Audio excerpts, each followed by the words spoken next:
కరిగిపోయే కాలములో తరిగిపోయే సంపదలు ఇవ్వలేవు ఆనందాన్ని. వర్తమానికులుగా వారు మన మధ్యలోకి వచ్చారు. వారు వేదిక మీదకి రావాల్సిందిగా వారిని ప్రేమపూర్వకంగా ఆహ్వానిస్తూ ఉన్నాం.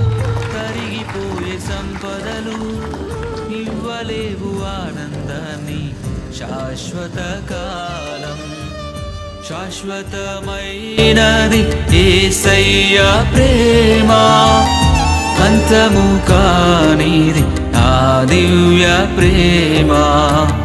శాశ్వతమైనది యేసయ్య ప్రేమ.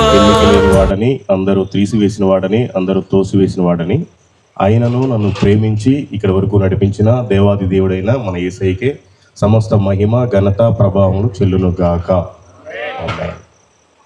నాకు ఈ అవకాశం ఇచ్చినటువంటి మహేంద్రన్న గారికి నా హృదయపూర్వకమైన వందనాలు. పెద్దలు, గౌరవనీయులు, మరి మీ సంఘ కాపరైనటువంటి సీనియర్ పాస్టర్ గారికి కూడా నా హృదయపూర్వకమైన వందనాలు.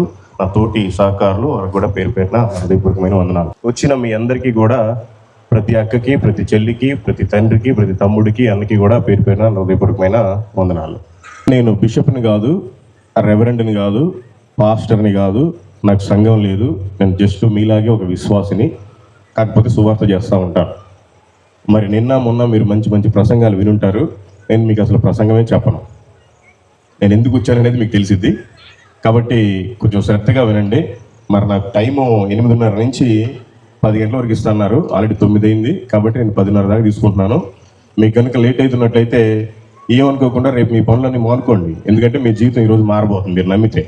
కాబట్టి సమయం లేదు కనుక నేను సాక్ష్యం చెప్పి వాక్యం చెప్పాలి అంటే కనీసం ఒక 3 గంటలు పట్టిద్ది. కాబట్టి నేను ఒక 4 మాటలు నా జీవితంలో ఏం జరిగిందో చెప్పేసి ఆ తర్వాత నేను వాక్యంలోనికి వెళ్తాను. నేను కొంచెం పచ్చిగా ఉంటానండి, ఏమనుకోబాకండి. నేను ఎంత దూరం నుంచి వచ్చినా కూడా నా కారుకి నా డీజిల్ నేనే పోసుకొని వచ్చాను. 20 రూపాయలు ఆయనతోటి ఖర్చు పెట్టడం నాకు ఇష్టం లేక నా వాటర్ బాటిల్ నేనే తెచ్చుకున్నాను. ₹1 కానుక ఇచ్చినా యేసునామములో తీసుకోను.